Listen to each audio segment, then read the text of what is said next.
अगर आज मैं 100 बंदों से कहूँ कि कल से रोज़ सुबह 7 बजे उठना है और वो 100 के 100 बंदे अभी मान भी जाएं तो कल सुबह पता है क्या होगा। 100 में से सिर्फ 80 लोग ही उठेंगे। परसों क्या होगा? 80 में से सिर्फ 50 लोग ही उठेंगे। तीसरे दिन क्या होगा? 50 में से सिर्फ 20 लोग ही उठेंगे। चौथे दिन सिर्फ 10 लोग ही उठेंगे। पाँचवें दिन 5 उठेंगे। छठे दिन 2 उठेंगे। लेकिन 100 में से जो आखिरी बंदा है, जो उस लिस्ट का 1% है, वो उस काम को नहीं छोड़ेगा। जो टारगेट उसने अपनी लाइफ में फ़िक्स किया है, चाहे उसको आईएएस बनना हो, उसको एक सिंगर बनना हो, एक्टर बनना हो, आर्मी ज्वाइन करना हो, डॉक्टर बनना हो, कुछ भी करना हो, ये बंदा उस हार मानने वाले लिस्ट में हमेशा सबसे लास्ट में रहता है। और यही सबसे बड़ा रीज़न है कि जिसको दुनिया सबसे लास्ट में समझती है, वो सबसे लास्ट में नहीं होता, बल्कि दुनिया के 1% एक्सेप्शनल लोगों में होता है।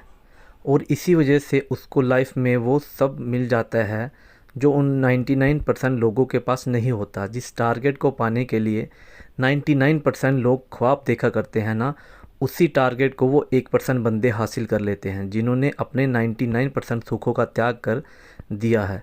100% तो कोई भी नहीं होता, लेकिन परफेक्ट बनने का इरादा 100% होना चाहिए।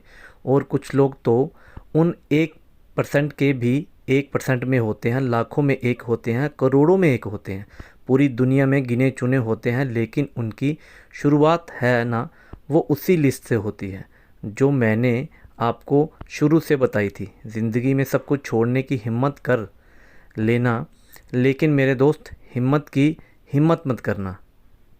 ज़िंदगी में किसी भी हार को गले लगा लेना, लेकिन हिम्मत हारने की हार को कभी गले मत लगाना। अगर आपको दुनिया के 1% के लोगों में आना है तो उस सोच से बाहर निकलना पड़ेगा जिससे आपके आसपास के 99% लोग फंसे हुए हैं। ये 99% यही सोचते हैं कि जो काम आप कर रहे हो उससे कोई फ़र्क नहीं पड़ता, लेकिन मैं कहता हूँ फ़र्क पड़ता है मेरे दोस्त। सीख, जो पत्थर नदी में गिरता है वो एक महीने में चिकना नहीं होता, कई साल लगते हैं। लेकिन आप तो इंसान हो, इंसान में कामयाबी की चिकनाहट उसी दिन से आने लगती है जिस दिन वो उन हार मानने वाले लोगों के सूची में सबसे नीचे आ जाता है।